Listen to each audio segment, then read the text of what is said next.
जो इस्लाम हमें यह कहता है कि औरत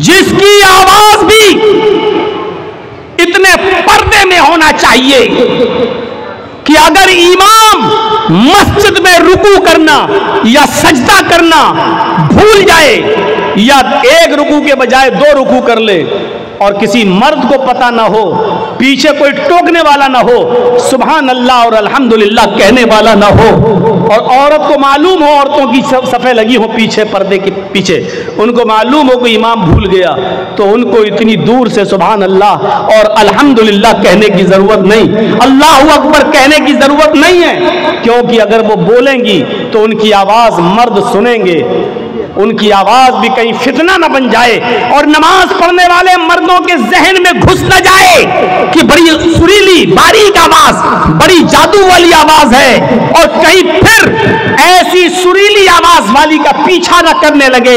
इसलिए औरतों को हुक्म दिया कि वो तस्फीक करेंगी, यानी सुभान अल्लाह अल्लाहु अकबर नहीं कहेंगी, बल्कि वो ताली बजाएंगी। ऐसे हैं या ऐसे, और इस आवाज को जब इमाम सुनेगा तो समझ जाएगा कि मैं भूल गया हूं। गौर कर रहे हैं? सुभान अल्लाह कितना अच्छा जुमला है, अल्लाहु अकबर कितना प्यारा जुमला है। ज़मीन और आसमान नेकियों से भर जाते हैं, लेकिन औरतों को ये जुमला भी जोर से बोलने की इजाज़त नहीं है। मस्जिद के अंदर भी, जब मस्जिद के अंदर भी बोलने की इजाज़त नहीं है तो बाहर जलेबी वालों से जलेबी खरीदने के लिए 1 किलो दे दो, आधा किलो दे दो, ये तुम्हें परमिशन कहां से मिल गई? दुकानदार पे जाओ, दुकान पे शॉपिंग खरीदने के लिए बहस करो, साहब तुम तो इतने का दे रहे हो, बगल वाला तो इतने का दे रहा है, बहस करो, ये कहां से तुम्हें परमिशन मिल गई?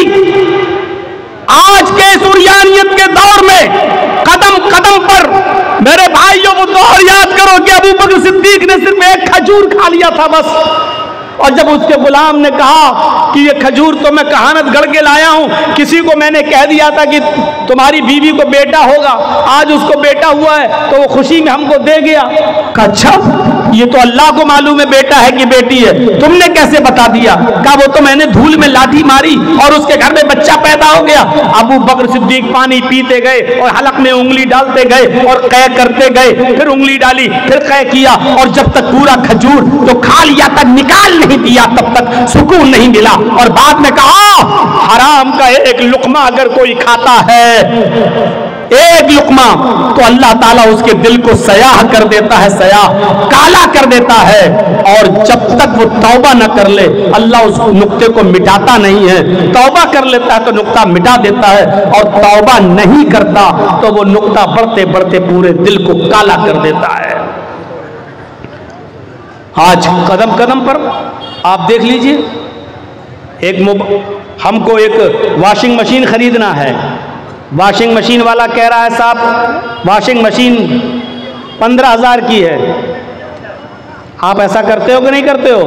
साहब 15,000 रुपये तो नहीं है, 5,000 रुपये ले लो और बकिया किस्तें बांध लो। और किस्तें बांध दी गई, किस्तें बांध दी गई। अब वो भले ही 15,000 की जगह अब 16,000 दे रहे हैं, क्योंकि वो आपने एक लोन ले लिया है। अब आपको हर महीने 500 रुपया, 1000 रुपया आपको देना पड़ रहा है। मेरे प्यारे साथियों, ये चीज शरीयत के अंदर जायज नहीं है, क्योंकि एक चीज ये होती है कि ये 4 व्हीलर है, गाड़ी है 4 व्हीलर, यहां गवर्नमेंट ने वो लगा दिया है, इनकम टैक्स से जुड़ा हुआ है मामला। ये गाड़ी 15 लाख रुपए की है, जर्जी साहब अगर डायरेक्ट 15 लाख कैश दे रहे हैं तो इनकम टैक्स को जवाब देना पड़ेगा। यहां लोन लेना जायज है, इनकम टैक्स से बचने के लिए यहां लोन लेना जायज है। 5 लाख रुपए देकर बकिया 10 लाख रुपए का लोन कर देना ताकि इनकम टैक्स से हम बच सकें, यहां लोन लेना जायज है, क्योंकि गवर्नमेंट की नजर में आप आ जा रहे हैं तो ये मजबूरी है यहां। लेकिन हमारे पास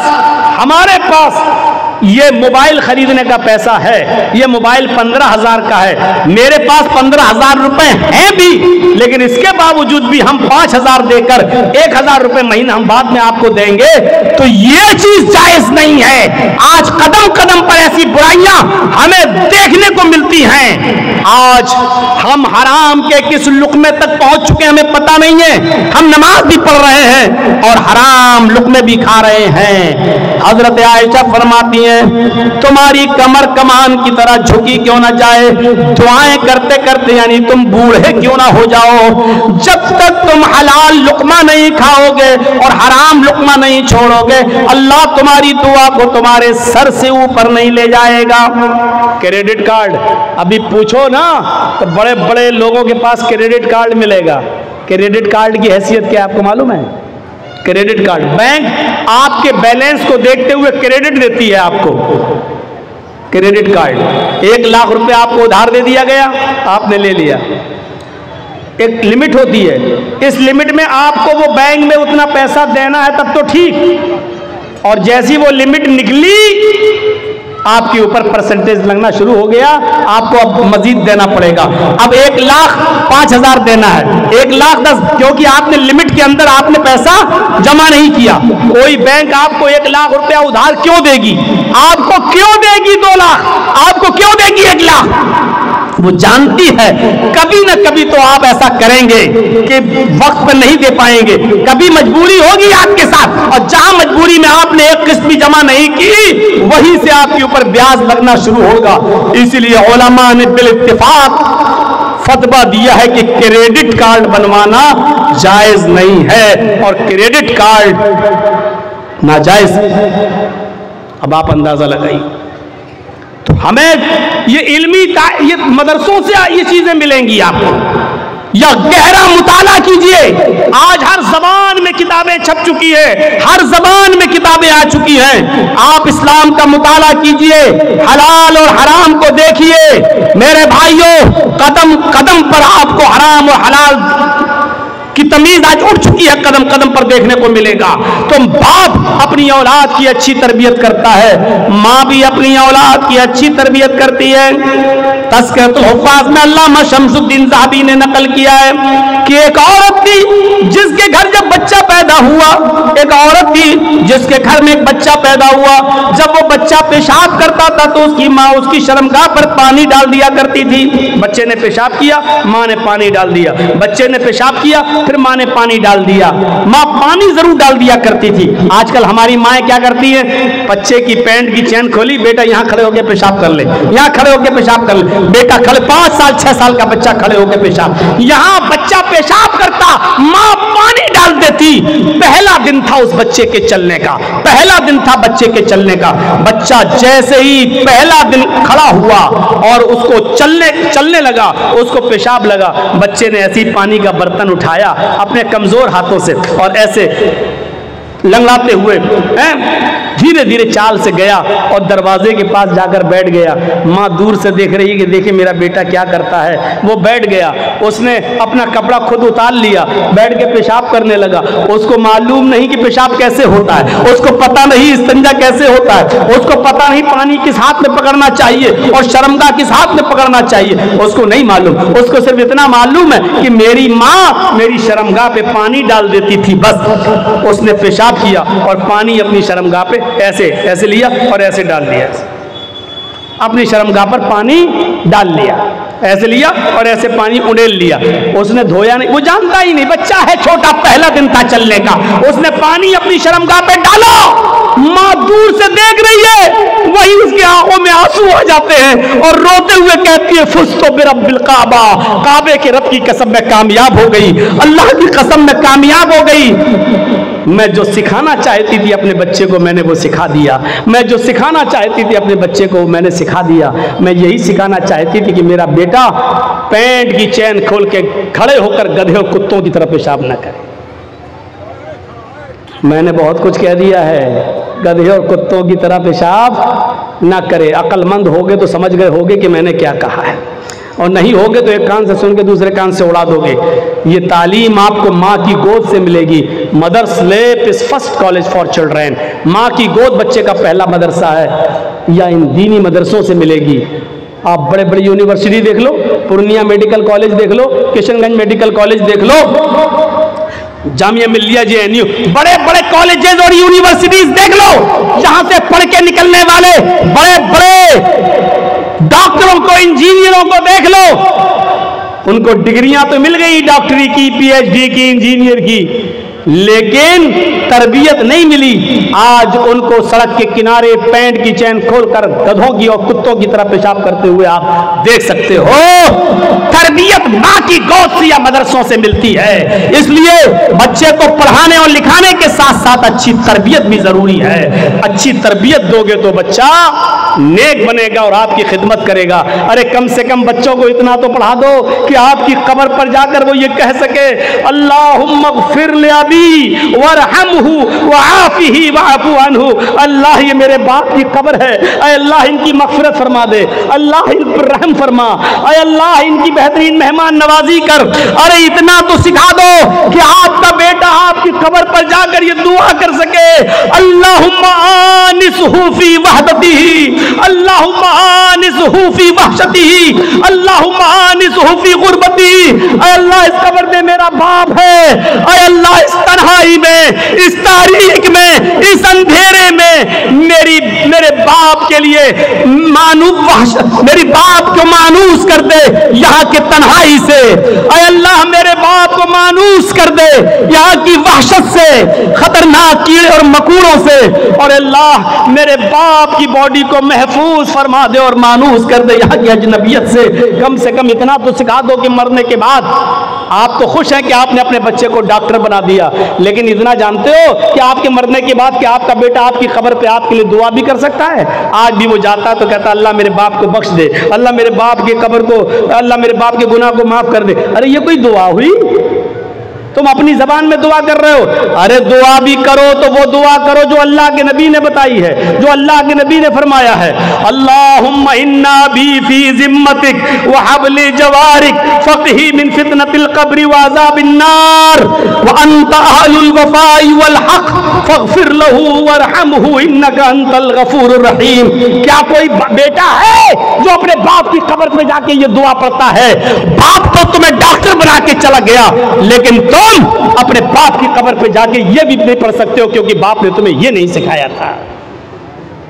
कितना बदनसीब है बाप जो अपने बेटे को डॉक्टर और इंजीनियर तो बना दिया, लेकिन तू अपने मरने के बाद ऐसा नहीं बना सका कि तेरा बेटा तेरी कब्र पे आके तेरे लिए दुआएं मग़फ़िरत भी कर सके। अपनी औलाद को मदरसे में भी पढ़ाना है और दुनियावी तालीम भी देना है। सिर्फ उसको मस्जिद का इमाम बनाकर मत छोड़ो। मदरसे से निकला, पढ़ के निकला, बेचारा स्टेशन पर गया, उसको अपने गांव का टिकट निकालना है, दूसरे से कह रहा है मेरा फार्म भर दीजिए। उस बेचारा दूसरा आदमी उसका फार्म भर के समझ रहा है लड़का जाहिल है, फार्म नहीं भर पाता है, जाहिल है। 8 साल मदरसे में, 10 साल मदरसे में पढ़ने के बाद भी हमारे मदरसे के बच्चों को रिजर्वेशन फार्म भरना ना आए और दुनिया वालों की नजरों में वो जाहिल कहलाएं, तो ये भी, ऐसा भी नहीं होना चाहिए।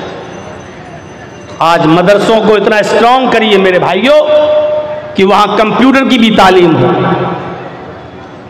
जरजीत साहब का एक दौर था जब आपके इलाके में और यहां जब आते थे तो अटैची भर के किताबें लाया करते थे। उठती नहीं थी अटैची, 5, 6, 10 किताबें भर के चलते थे, मुताला करते थे। कभी इस किताब को देख के तैयारी करना है, कभी उस किताब को। और आज ये ज़माना आ चुका है कि किताबें जरजीत साहब की अलमारी में रखी हुई हैं और मोबाइल में वो सारी किताबें डाउनलोड हैं। डाउनलोड सिर्फ हमारे इस मोबाइल में 20,000 किताबें मौजूद हैं, पूरी एक लाइब्रेरी है। अब इतनी भारी अटैची लेके चलने की ज़रूरत नहीं। खोला अपना सॉफ्टवेयर और जो किताब पढ़ना है, जो पेज देखना है, सिर्फ एक लफ्ज लिखना है। जैसे देखना है अल्हम्दुलिल्लाह रब्बिल आलमीन, यह आयत कुरान में कहा है, बस अलहम्द टाइप करके क्लिक कीजिए, पूरी आयत आ गई, अल्हम्दुलिल्लाह रब्बिल आलमीन। और अलहम्द का लफ्ज पूरे कुरान में कितनी जगहों पर आया, पूरी की पूरी एक लिस्ट आ गई। आज जमाना यह है और आज मौजूदा दौर में आपको अपने मदरसों को इस तरह स्ट्रांग बनाना है और मजबूत बनाना है कि आपके बच्चे दीन की तालीम भी हासिल करें और किसी यूनिवर्सिटी में जाएं तो उनको चैलेंज दे सकें और उनके चैलेंजों को सुनकर उनको जवाब भी दे सकें। मेरे भाइयों, मुझे वो दौर याद है और आज भी वो दौर को मैं सोचता हूं तो फख्र करता हूं, जब एक बार दिल्ली के जामिया मिल्लिया में हमारा फंक्शन था और मुझे मेहमान खुसूसी के तौर पर बुलाया गया था दिल्ली की जामिया मिल्लिया में, और वहां के स्टूडेंट से जब मेरा खिताब था तो जानते हो लास्ट में उधर टाइम दिया गया था मुझे, तो एक लड़की आई थी जामिया मिल्लिया की, कम्युनिस्ट ख्याल की थी, शायद वो किसी मजहब को नहीं मानती थी।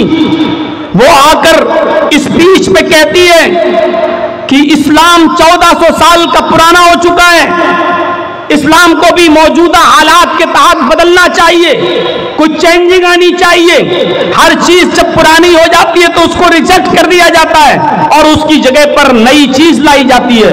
उसने मिसाल दी कि जब मकान पुराना हो जाता है तो उसको गिराकर नया मकान बनाया जाता है, जब टेबल पुरानी हो जाती है तो उसकी जगह पर नई टेबल आती है, किताबें फट जाती हैं तो नई किताबें ली जाती हैं, माइक पुराना हो जाता है तो नया माइक लाया जाता है। हर पुरानी चीज को हटा दिया जाता है और नई चीज को लाया जाता है। लिहाजा इस्लाम भी 1400 साल का पुराना हो चुका है। इस्लाम के यह अहकाम कि चोर के हाथ काटो, जानी को पत्थरों से मार मार के संसार कर दो बलात्कारी को, ये 1400 साल पुरानी बातें हैं जो पुरानी हो चुकी हैं। अब इस्लाम को भी चेंज होना चाहिए, इस्लाम को भी बदलना चाहिए। और उसने दौरान तकरीर ये भी कह दिया था कि जर्जी साहब चीफ गेस्ट की हैसियत से आए हैं, मैं इनसे गुजारिश करूंगी कि ये लोगों को बताएं और मॉडर्न माहौल के हिसाब से इस्लाम को पेश करने की कोशिश करें। या तो उसके बाप ने उसको सही तरबियत नहीं दी थी या फिर उसका जहन कहीं खराब था। बहरहाल उस लड़की की तकरीर खत्म हुई, फिर 2-4 लोग और बोले और लास्ट में जब मेरा नंबर आया तो मैंने आधे घंटे का टाइम था, मैंने 15 मिनट 20 मिनट और स्कूल और कॉलेज के बारे में बोला।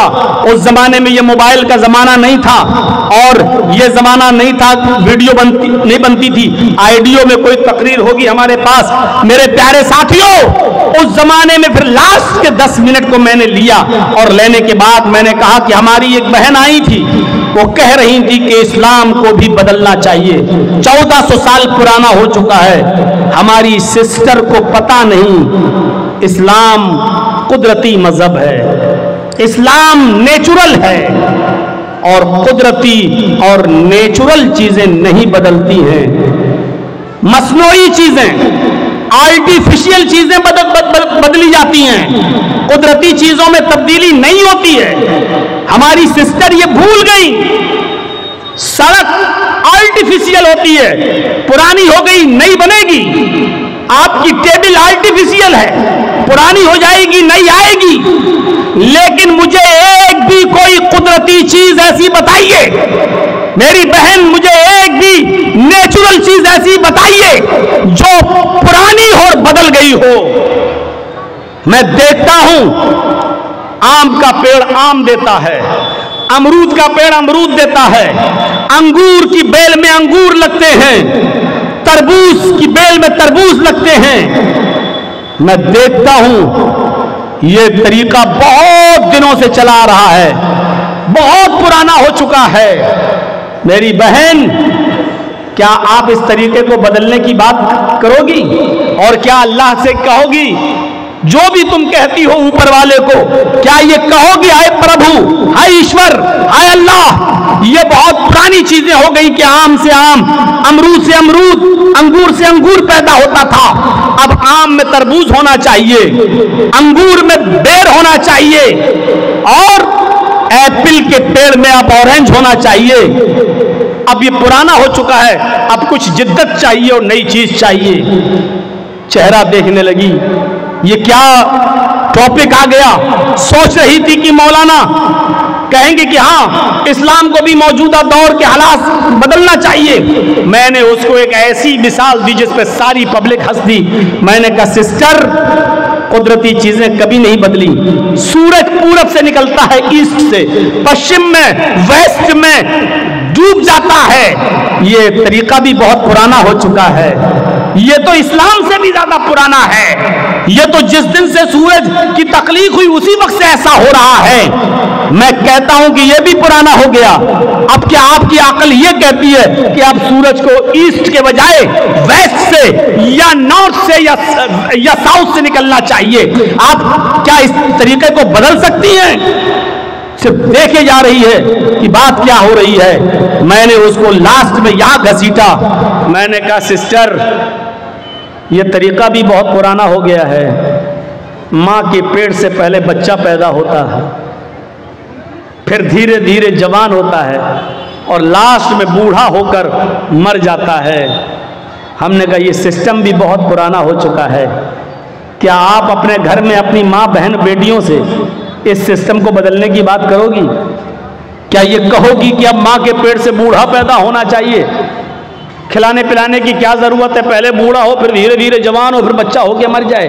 क्या तुम ये तरीके को बदलने की बात करोगी? फिर मैं थोड़ा जोश में आया और फिर मैंने चीखते हुए कहा, मेरी बहन, ये सारी कुदरती चीजों को तुम नहीं बदल सकती हो। चलो अपने कॉलेज के प्रोफेसर बैठे हुए हैं तुम्हारे जामिया मिल्लिया के, इनसे कहिए कि 2-2, 4 और 4-4, 8 ये पढ़ाते हुए तुम्हें जिंदगी हो गई है और ये तरीका भी बहुत पुराना हो चुका है। मैथमेटिक्स के इस उसूल को बदलिए। अब 2-2, 3 और 3-3, 5 पढ़ाइए। आपके कॉलेज के प्रोफेसर इस तरीके को बदल कर दिखा दें। और जब ये चीजें नहीं बदल सकती तो इस्लाम भी नहीं बदल सकता। इस्लाम कुदरती निजाम है। इस्लाम का निजाम अल्लाह की तरफ से है और कुदरती चीजों में तब्दीली नहीं होती है। आपको इस्लाम लाना है तो वही पुरानी चीजों पर अमल करना होगा। दुनिया कहती है कि बहुत तरक्की कर रही है, आगे की तरफ देख। मैं कहता हूं कि तुम 1400 साल पीछे की तरफ देखो, बहुत तरक्की कर जाओगे। मेरे प्यारे साथियों, जब तक कुरान का नुज़ूल नहीं हुआ था, जब तक इस दुनिया में कुरान नहीं था, बायो नहीं थी, कुरान नहीं था, साइंस नहीं थी, कुरान नहीं था, फिजिक्स नहीं थी, कुरान नहीं था, केमिस्ट्री नहीं थी, कुरान नहीं था, ज्योग्राफिया नहीं था, कुरान नहीं था, भूगोल नहीं था। ये सारे इल्म देन है कुरान के, क्योंकि कुरान इन तमाम उलूम से भरा पड़ा है और कयामत की सुबह तक सारे उलूम जो कुरान में छिपे हैं एक एक करके सामने आते रहेंगे। क्योंकि कुरान में साइंस भी है, कुरान में टेक्नोलॉजी भी है, कुरान के अंदर फिजिक्स भी है और कुरान के अंदर केमिस्ट्री भी है, कुरान के अंदर मैथ भी है, कुरान के अंदर साइंस भी है, कुरान के अंदर बहुत कुछ है। कुरान एक इल्म का समंदर है, इल्म का समंदर। और इसीलिए तो अल्लाह के नबी ने फरमाया, खैरुकुम मन तअल्लमल कुरान व अल्लमा। तुम में सबसे बेहतर लोग वो हैं जो कुरान को खुद सीखते हैं और दूसरों को सिखाते हैं। मैं ये नहीं कह रहा हूं फिजिक्स पढ़ने और पढ़ाने वाले अच्छे नहीं हैं, मैं ये नहीं कह रहा हूं बायो पढ़ने और पढ़ाने वाले अच्छे नहीं हैं, मैं ये नहीं कह रहा हूं केमिस्ट्री पढ़ने और पढ़ाने वाले अच्छे नहीं हैं, मैं ये नहीं कह रहा हूं कि वो अच्छे नहीं हैं। मैं ये कह रहा हूं सबसे अच्छे लोग वो हैं, खैरुकुम मन तअल्लमल कुरान व अल्लमा। बेहतर लोग वो हैं जो कुरान को सीखते हैं और सिखाते हैं। इसलिए एक बाप का किरदार अपनी औलाद की तालीम और तरबियत में नुमाया होता है। बाप को चाहिए कि एक किरदार अदा करे, बाप को चाहिए कि एक नुमाया रोल अदा करे। बगैर उस रोल के जिंदगी अपने बच्चों की नहीं बना सकता है। आपको एक वाकया बताऊं, जरा सुनिएगा। अब हमारे पीछे से बुजुर्ग लोग उठने शुरू हो गए हैं। आप धन्य हैं, आप मुबारकबाद है कि आपने 11:15 बजे हमको टाइम दे दिया। 11:15 बजे टाइम बहरहाल बिहार की सरजमीन पे मिलता नहीं है। ये मैं खुद ताज्जुब कर रहा हूँ। मैं बहुत गहरी नींद में था, हाजी साहब आए, कहने लगे आपका टाइम हो गया। मैंने घड़ी देखी, मैं उठा, मैंने कहा हो गया। हमसे तो कहा था 1 बजे टाइम आएगा, आई साहब कहने लगे लोग चले जाएंगे, इसलिए तय ये हुआ कि उनको पहले दे दिया जाए, जल्दी आइए, आपके बाद भी किसी को बोलना है। मैं खुद शौक रह गया कि आज इतनी जल्दी टाइम, और जब दिया है तो मेरे भाइयों सुन लीजिए, बाप की तरबियत एक अहम रोल होती है, और बाप से ज्यादा माँ की तरबियत। इन दोनों चीजों पर मैं आऊंगा, पहले बाप की तरबियत देख लो। यूसुफ अलैहिस्सलातु वस्सलाम का मामला आप जानते ही होंगे, सुना होगा आपने, उलमा से सुना होगा। छोटे थे, भाई लोग ले गए और कुएं में फेंक दिया। अपने बाप के पास आए सारे बच्चे और रोते हुए क्या कहने लगे, या अबाना इन्ना ज़हबना नस्तबिकु व तरकना यूसुफ इंद मताइना फ़अकलहु ज़िब। ऐ मेरे अब्बू जान, हम यूसुफ को अपने साथ ले गए, अपने सामान के पास यूसुफ को बिठा दिया और कहा कि तुम इस सामान की देखरेख करना। हम लोग खेल कूद में लग गए और यूसुफ को भेड़िया खा गया। शॉर्ट कर देता हूं इस वाक़े को, लंबा वाक़या है। यूसुफ अलैहिस्सलातु वस्सलाम कुएं में फेंक दिए गए। एक काफिला आया, पानी निकालना चाहता था, झांक के देखा तो लड़का यूसुफ अपने काफिले वालों से कहा, या बुशरा हाजा गुलाम, आए काफिले वालों खुशखबरी हो, हमें तो बच्चा मिल गया। उठाया जल्दी से उस बच्चे को, कहने लगे जल्दी इसको ले चलो, मिस्र के बाजार में बेचो। जो चीज़ फ्री में मिल जाती है उसको जल्दी से आदमी हटाना चाहता है, ताकि कोई असल मालिक ना आ जाए, हमें कुछ ना मिले। आप लोग तो जानते ही होंगे ना, चोरी का मोबाइल 20,000 का 4,000 में भी बिक जाए तो जल्दी जाए, जो मिलना वो तो आ जाए। और इस मामले में हमने कलिया चक्का इलाका देखा है, 20-20 हज़ार के मोबाइल 2-2 हज़ार रुपए में भी जल्दी से। तो चोरी का माल आदमी जल्दी से निकालने की कोशिश करता है। अब ये बच्चा जो उनको कुएं में मिला, इसका असल बाप ना आ जाए, कहीं ये बच्चा ले ना ले, इसलिए इसको बेच दो पहले। तो हजरत यूसुफ अलैहिस्सलातु वस्सलाम को बेच दिया गया मिस्र के बाजार में। और ये तो आप जानते हैं कि वो कितने खूबसूरत थे, उनकी खूबसूरती का जिक्र कुरान में आया है, लेकिन बिके कितने में, उनकी कीमत क्या लगी मिस्र के बाजार में। वशरऊहु बिस्समनिन बख्सिन दराहिम मअदूदा, ये है उनकी कीमत। वशरऊहु बिस्समनिन बख्सिन दराहिम मअदूदा, चंद खोटे सिक्कों में बेच दिए गए, चंद खोटे सिक्कों में बेच दिए गए। चले जाए,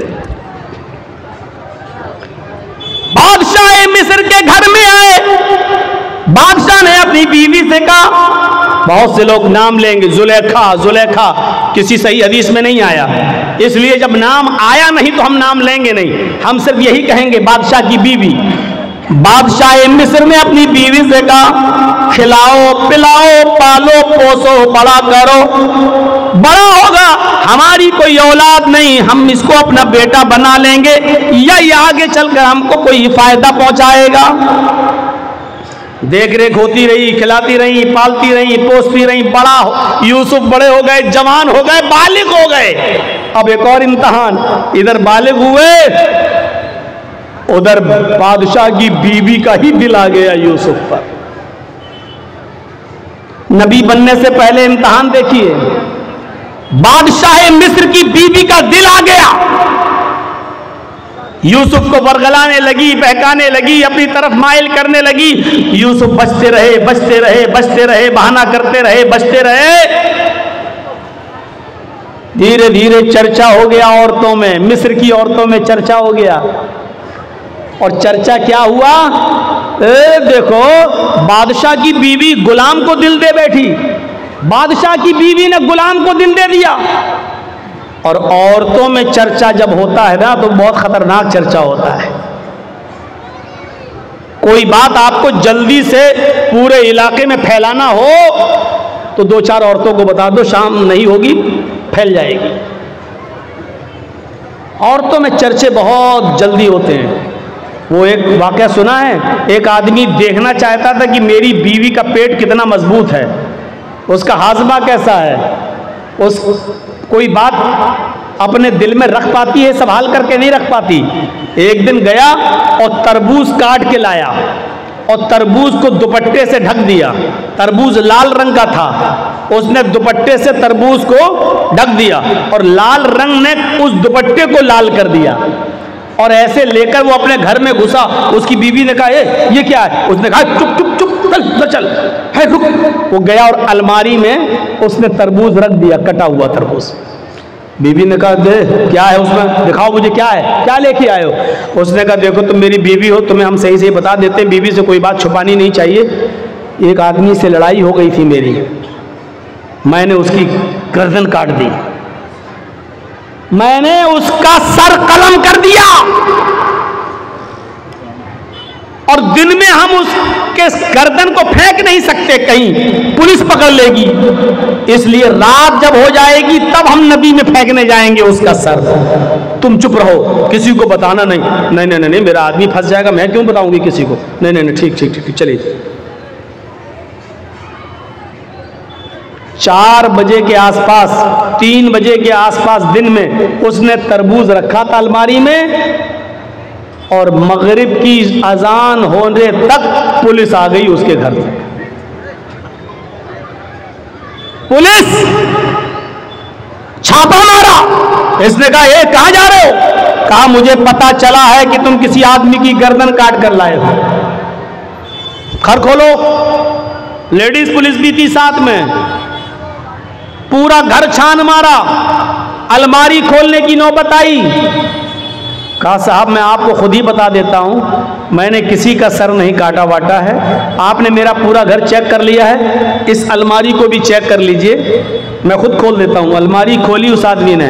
कहा साहब सर नहीं काटा है, ये तरबूज के मैंने 2 टुकड़े कर दिए थे, तरबूज को मैंने दुपट्टे में लपेट लिया था और इस तरबूज को मैंने लाकर यहां रख दिया।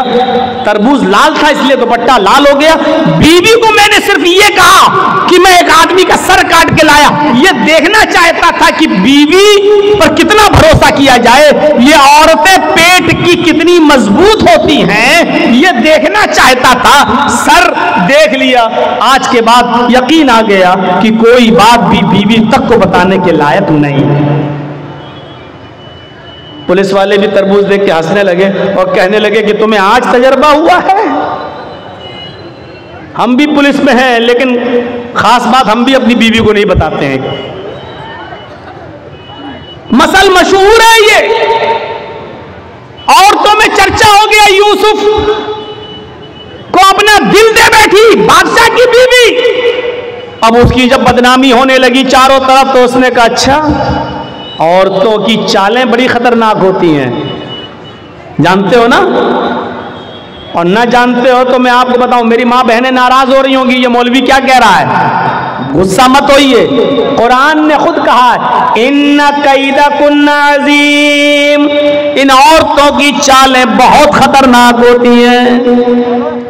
औरतों की चाल, सिर्फ खड़े होकर अगर 2 आंसू बहा दे तो आप दीवाने हो जाएंगे। ओह कितना जुल्म हुआ है बेचारी पर, देखो बेचारी कैसे रो रही है। अरे इसके आंसुओं ही में तो सारे जुल्म छिपे हुए हैं। कितनी जल्दी आदमी, 4 तरफ आदमी और खड़ा हो, वो औरत रो दे बीच में तो चारों को हमदर्दी आ जाएगी। बहन रोते नहीं है, अरे नहीं नहीं नहीं, सब उससे हमदर्दी करने लगेंगे। कुरान की आयत पर एतबार करिए, इन्ना कैदकुन्ना अज़ीम, इन औरतों की चालें बड़ी खतरनाक होती हैं। अब बादशाह मिस्र की बीवी ने चाल चली, सारी औरतों की दावत दे दी, सारी औरतों को बिठा दिया, एक एक फल सबको सामने फल रख दिए, एक एक छुरी दे दी और कहा जाओ फल खाओ। सारी औरतें काट काट के फल खाने लगी। इधर यूसुफ से कहा यूसुफ इनके सामने से गुजर जाओ। यूसुफ अलैहिस्सलाम उन औरतों के सामने से गुजरे। उन औरतों ने जैसे ही देखा यूसुफ अलैहिस्सलाम के हुस्न को, उनकी खूबसूरती को, इधर देखा उधर फल के बजाय हाथों पर उंगलियां, छुरियां चला दी, उंगली कट रही है और वो देखती चली जा रही हैं, उंगली कट रही है लेकिन देख रही हैं, तकलीफ नहीं हो रही है। कभी कभी आप बहुत तेज एक्सीडेंट कर जाएं और आपका सर किसी दीवार से बहुत तेज टकरा जाए तो उस वक्त आपको तकलीफ नहीं होगी। 15 मिनट के बाद, 20 मिनट के बाद, आधे घंटे के बाद आपको दर्द की तकलीफ होगी। ऐसे ही ये औरतें यूसुफ के हुस्न को देखकर शस्त्र रह गई, हाथों की उंगलियां कट कट के जमीन पर गिर रही हैं, लेकिन इन औरतों को तकलीफ नहीं हो रही है। और उंगली कटी नहीं थी, ऐसे छुरी चल गई हो ना, थोड़ी सी कट गई नहीं, कत्ता न आई दिया हुन्ना। अरबी जबान में कत्ता यक्ताओ के माना काटना और कत्ता युकत्ते तख्ती के माना होते टुकड़े टुकड़े करना। उन औरतों ने अपनी उंगलियां काटी नहीं थी बल्कि कट कट के गिरने लगी, टुकड़े टुकड़े होने लगी। अल्फाज की ज्यादती माना की ज्यादती पर दलालत करती है। उन औरतों की उंगलियां कई जगह से कटी और चीख कर कहने लगी, मा हाजा बशरा, मा हाजा बशर, ये कोई इंसान है ही नहीं। आए बादशाह मिस्र की बीवी, तू किसको दिखा रही है? ये तो इंसान लगता ही नहीं है। इन हाजा इल्ला मलकुन करीम, ये तो कोई बुजुर्ग फरिश्ता नजर आता है, ये तो कोई फरिश्ता दिखाई देता है, फरिश्ता दिखाई देता है। यानी अभी सिर्फ बादशाह मिस्र की बीवी का दिल था, अब मिस्र की सारी औरतों का दिल आ गया। अब सारी चाहने लगी यूसुफ मेरे हो जाएं, यूसुफ हमारी तरफ माइल हो जाएं। अब बादशाह की बीवी ने कहा, देखा तुम ताने मारती हो ना, अब बताओ मेरा क्या कसूर है, बताओ मेरी क्या गलती है? जो मैं चाहती हूं यूसुफ से वही तो तुम लोग भी चाह रही हो, बताओ मेरा क्या कसूर है? और वही धमकी दी बादशाह की बीवी ने। जरा धमकी सुनिए।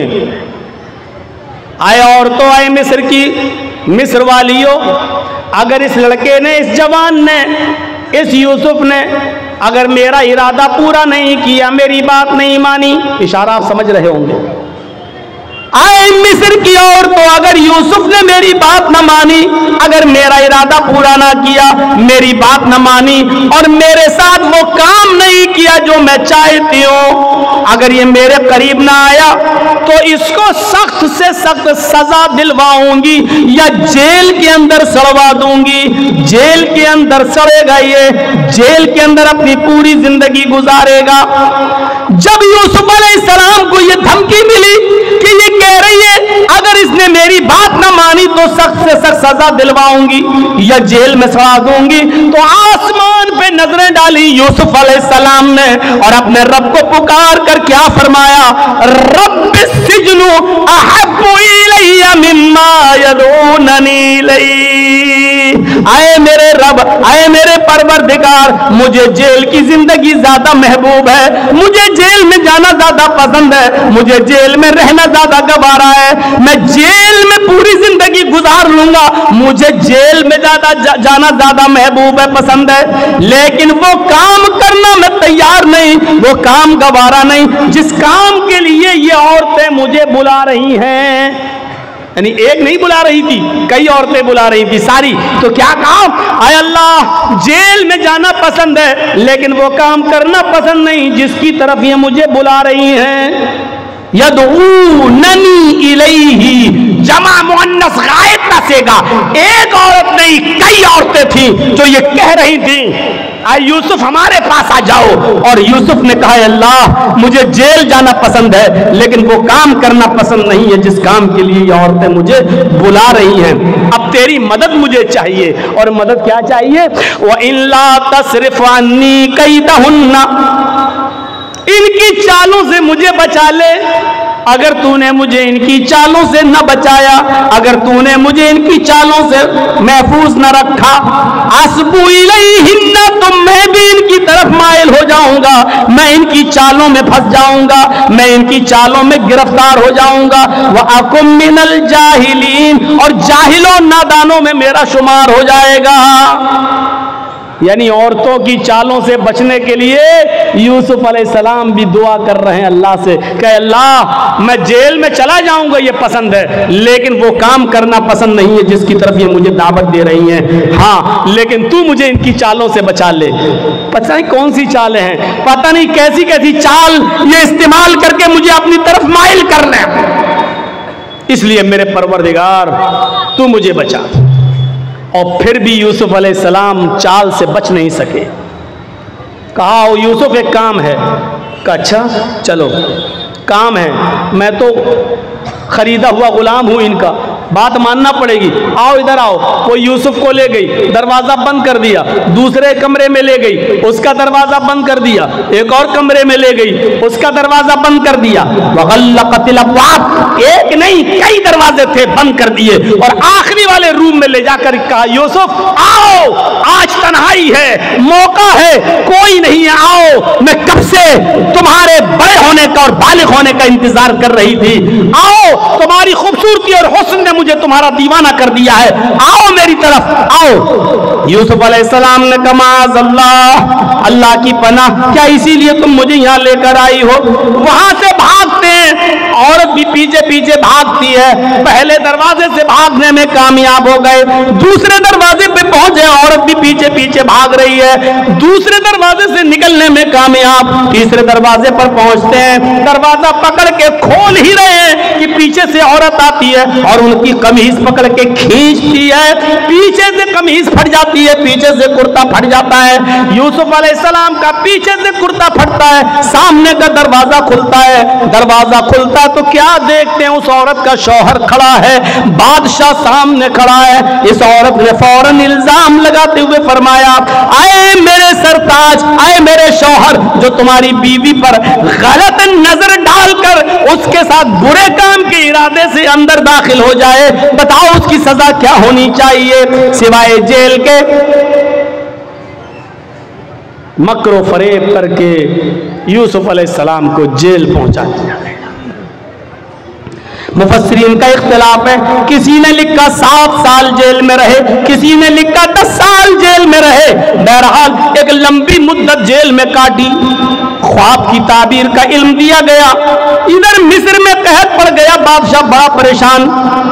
बताया गया ख्वाब की ताबीर के बारे में, ये जेल में एक नौजवान है जो बताता है। बहरहाल बादशाह ने कहा उसको वहां से आजाद करो, जो ख्वाब की ताबीर बताता है वही उसका इंतजाम भी करेगा। और उनको जेल से निकाला गया और मुल्क मिस्र का बादशाह बना दिया गया। जब मुल्क मिस्र का बादशाह बनाए गए, यूसुफ अलैहिस्सलाम मिस्र के बादशाह बन गए, तो यूसुफ अलैहिस्सलाम के पास एक कमीज थी। अब आप गौर करो, छोटे से थे, कुएं में डाले गए, फिर बेचे गए, फिर बड़े हुए, मुख्तलिफ मराहिल से गुजरे, 10 साल 7 साल या 10 साल जेल में रहे, कितने साल वो अपने माँ बाप से दूर रहे। अब जब मिस्र के बादशाह बने तो अपने बाप के पास एक आदमी को भेजा, कुर्ता था अपना, कमीज ये उतारी और दिया कि लो इस कुर्ते को फला फला बस्ती में ले जाओ, और याकूब नाम का एक बूढ़ा आदमी तुम्हें मिलेगा, ये कमीज उस बूढ़े आदमी को दे देना, वो पहचान लेगा ये कमीज किसकी है। यूसुफ अलैहिस्सलाम, जो चीज बताना चाहता हूं मेरे साथियों वो सुनो, जो चीज मैं बताना चाहता हूं अब सुनो।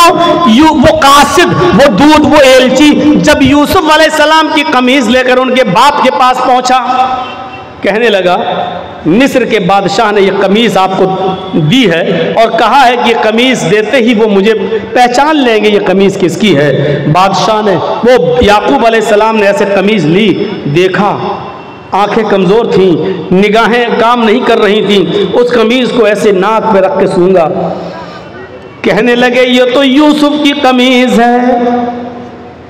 आए कासिद, ये तो यूसुफ की कमीज है, मैं जानता हूं। अभी ये नहीं बताया कि वो मेरा बेटा है, और उधर यूसुफ ने नहीं बताया कि याकूब मेरे बाप है। ये कमीज तो यूसुफ की है। कहा जी उन्होंने ही देके भेजा है मुझे। तो याकूब अलैहिस्सलाम ने जो पहला सवाल किया उस सवाल पर गौर करो। अपने बच्चों को पढ़ाते हो ना, सुनो, यूसुफ अलैहिस्सलाम ने जो पहला सवाल किया वो सवाल क्या था? कैफ़ तरकतहू, तुमने यूसुफ को किस हाल में छोड़ा? तुमने यूसुफ को किस हाल में छोड़ा? कासिद ने जवाब दिया, तरकतहू मलिक मिस्र, मैंने तो उनको मुल्क मिस्र का बादशाह देखा है। यानी वो तो इस वक्त बादशाह है मुल्क मिस्र के। किस हाल में छोड़ा? क्या वो तो बादशाह है मिस्र के? ये कमीज बादशाह ने दी, मिस्र के बादशाह ने। याकूब अलैहिस्सलाम की आंखों में आंसू, पढ़िए तफसीर इब्न कसीर और मालिमुत तंजील। याकूब अलैहिस्सलाम ने रोते हुए कहा, ला असअलुकुम अन हाज़ा, नहीं नहीं तुम समझे नहीं, मैं ये नहीं जानना चाहता कि वो MLA है, MP है, राज्यसभा का सांसद है, चीफ मिनिस्टर है, प्राइम मिनिस्टर है, बादशाह है, चेयरमैन है, क्या मैं ये नहीं जानना चाहता? अगर आपको पता चल जाए कि आपका बेटा चीफ मिनिस्टर हो गया, कितने खुश होंगे? आपको पता चल जाए कि आपका बेटा MLA MP हो गया, तो आप कितने खुश होंगे? यूसुफ अलैहिस्सलाम के बारे में जब उनके बाप याकूब को पता चला कि मेरा बेटा मुल्क मिस्र का बादशाह बन गया, तो खुश नहीं हुए। क्या कहते हैं? ला सालुकुम अन हाज़ा, मेरा बेटा क्या बन गया मैं ये नहीं जानना चाहता। अरे वो क्या बन गया मुझे ये नहीं मालूम, मैं ये जानना चाहता हूं। असअलुकुम अन अय्यदीन तरकतहू, मैं ये जानना चाहता हूं कि तुमने उस आदमी को किस दीन पर देखा है, किस दीन पर छोड़ा है, यानी उसका दीन क्या, उसका मजहब क्या है। याकूब अलैहिस्सलाम को इतने दिनों के बाद भी फिक्र हुई तो ये हुई कि मेरे बेटे यूसुफ का दीन क्या है, उसका मजहब क्या, उसकी तरबियत अच्छी हुई कि नहीं हुई, वो अच्छे माहौल में पला कि नहीं पला, नाकारा तो नहीं हो गया। याकूब अलैहिस्सलाम ने पूछा, असअलुकुम अन अय्यदीन तरकतहू, तुमने उसको किस दीन पे छोड़ा? तो कासिद ने जवाब दिया, अच्छा दीन के बारे में जानना चाहते हो क्या? हाँ। कहा, क़ाल यशहदु अन ला इलाहा इल्लल्लाह, मैं उसका दीन नहीं जानता, बस इतना जानता हूं कि वो लोगों से ये कहता है कि अल्लाह के अलावा कोई माबूद नहीं, वो लोगों से ये कहता है कि एक अल्लाह की इबादत करो, अल्लाह के अलावा तुम्हारा कोई माबूद नहीं, उसी की इबादत करो, उसी को सजदा करो, उसी से मांगो। याकूब अलैहिस्सलाम कहते हैं, अल्हम्दुलिल्लाह, मैं अपने बेटे की तरबियत से खुश हूं कि इस हाल में और बादशाह बनने के बाद भी, मुख्तलिफ मराहिल से गुजरने के बाद भी वो अपने रब को नहीं भूला, वो अपने अल्लाह को नहीं भूला। तो कुरान की तालीम अल्लाह की मारफत इंसान को बताती है। ये होना चाहिए एक बाप की जिम्मेदारी। आपका बेटा MLA, आपका बेटा MP, आपका बेटा चेयरमैन, आपका बेटा प्रमुख, आपका बेटा सभासद, आपका बेटा सब कुछ, लेकिन ये बताओ कि आपके बेटे की तालीम क्या है, आपके बेटे का मजहब क्या है, आपके बेटे की दावत क्या है, उसका दीन क्या है? क्या वो यशहदु अन ला इलाहा इल्लल्लाह पढ़ता या नहीं पढ़ता, एक अल्लाह की इबादत करता या नहीं करता? ये चीज जरूरी है। और जब आदमी ये जान ले कि एक अल्लाह है, उसी की इबादत की जाएगी, तो फिर वो अल्लाह के अलावा किसी को रासिक नहीं समझता, अल्लाह के अलावा किसी को सजदा नहीं करता, फिर अल्लाह के अलावा वो किसी से डरता नहीं, क्योंकि उसने अल्लाह को अपना माबूद मान लिया है। आज के इस दौर में जगह जगह पर बुराइयों का जाल बिछा हुआ हो, जगह जगह पर बुराइयों ने अपने पैर फैला लिए हों, जरा बताइए, आप निकल के देख लीजिए अभी इसी जलसे में, और थोड़ा सा बाहर निकल कर जाके नुमाइश देख लीजिए, मेला देख लीजिए, झूले देख लीजिए, इसी में एक तरफ दीन के नाम पर जलसा और दूसरी तरफ मेला और ठेला, और देखिए कि उस बाजार में आपको मर्दों से ज्यादा औरतें सामान खरीदते हुए नजर आ जाएंगी, अपने बच्चों को झूला झुलाते हुए नजर आ जाएंगी, और मर्दों का औरतों का इख्तिलात ऐसी जगह पर होता है। 1:30 बज गया है, 11:15 से 1:30 तक बोलना। मेरे भाइयों, फिर भी मैंने और जगहों की बनिस्बत 20 मिनट ज्यादा आपका ले लिया। अब हमारे बाद जो मुकर्रिर है वो आपसे खिताब करेंगे। अल्लाह से दुआ करता हूं कि बार इलाह हमारे बच्चों को दीन का आलिम बना और साथ में हमें दुनियावी तालीम भी हासिल करने की तौफीक अता फरमा। हमारे बच्चों को दीन की तालीम के साथ साथ डॉक्टर भी बना, इंजीनियर भी बना। ऐ अल्लाह हमारे बच्चों को IPS ऑफिसर और एडवोकेट भी बना। ऐ अल्लाह दीन और दुनिया दोनों हमारे बच्चों को अता फरमा और वालिदैन के लिए ज़ख़ीरे आखिरत बना। ऐ अल्लाह जब तक तू हमें जिंदा रख, इस्लाम पे जिंदा रखना, और जब हमारा खात्मा हो तो ईमान पर हमारा खात्मा फरमाना। वमा अलैना इल्लल बलागुल मुबीन व आखिरु दावाना अनिल हम्दुलिल्लाहि रब्बिल आलमीन। अस्सलामु अलैकुम व रहमतुल्लाहि व बरकातुहू।